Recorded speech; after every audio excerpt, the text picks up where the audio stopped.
Tony Treble Production.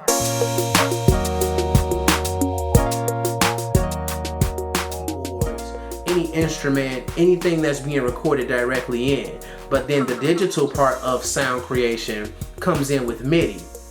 And MIDI is just, it's taking the data from what I'm playing and it's transcribing that to be replicated once again over any sound that I choose.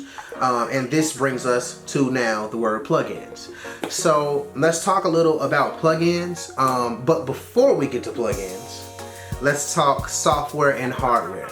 So this is the other side of analog and digital, and people think that they're synonymous, but they are not. Analog and digital refers to the process by which something is recorded, and hardware and software refers to the actual tools that we're using to record. Okay, so what do I mean? So hardware are mechanical or electronic devices other than instruments constructed to create or aid in the creation of musical sounds.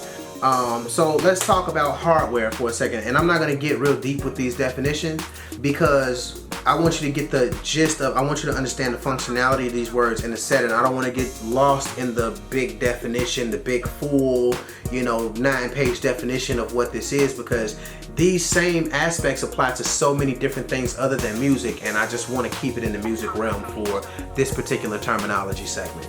All right, so with hardware would be like my LA610. That's a piece of hardware. It's something that I'm using to record, but it's made to adjust or aid or add color to what's already being used as far as the audio signal. So it's something that we can physically touch, and it's giving us analog sound. It's giving us a sound that would be continuously recorded, not something that can be replicated because it is hardware. It has knobs, it's got tubes in it, it's got wiring, and the signal has to be processed through all of those things in order to create the one sound that we get to hear when it comes out of the speakers.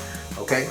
Now, when you talk about software is something that is created inside of the system, but essentially does the same thing as any hardware device. What do I mean? So if we go into a system, softwares are things like Logic is a software. Pro Tools is a software. The Mac OS operating system is a software, but the MacBook Pro is the hardware. It's the system which the software operates in, okay?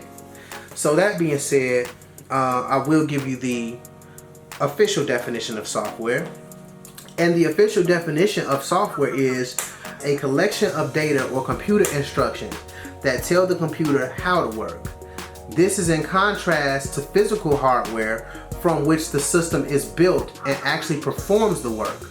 So now when we talk about plugins, they do make plugins that emulate hardware, but they're software plugins. And the difference is, once again, that emulation is a digital emulation. It's digital processing. It's something that can be coded, and when your signal is processed, it's being processed through zeros and ones to replicate the color of the sound, as opposed to when you're using hardware such as the LA610 to do that same thing.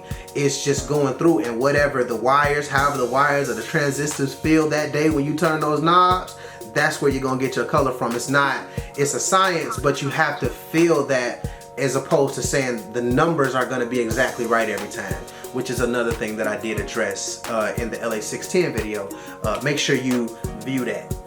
Okay, so the reason that this segment is so important today is because I do want to get into the show and tell series and start talking about some of these different plugins that we're using that emulate some of the hardware, some of the software plugins that are emulating the hardware. And I don't want to get us confused in terminology, thinking that analog means that it's hardware and digital means that it's software. That's not true in all cases. There are digital mixing boards, there are analog digital mixing boards, and there are all analog mixing boards. Majority of the studios, like I said, these days do function off of both, but getting further into the series, we will definitely talk about that. So thanks again for tuning into another Talk with Treble, and I hope something has been said here to edify your musical appetite. That being said, if you like what I'm doing, if you would just click that button below and subscribe, like, and share these videos. And don't forget, 5 free beats. I got it right here, free.tonytreble.com. Okay? So go ahead and go to that link and there you'll be able to get your 5 free beats and some other special offers from Tony Treble. Again, this has been Talk with Treble Terminology. Until next time, your boy Tony Treble. Make it a great day or not, the choice is yours.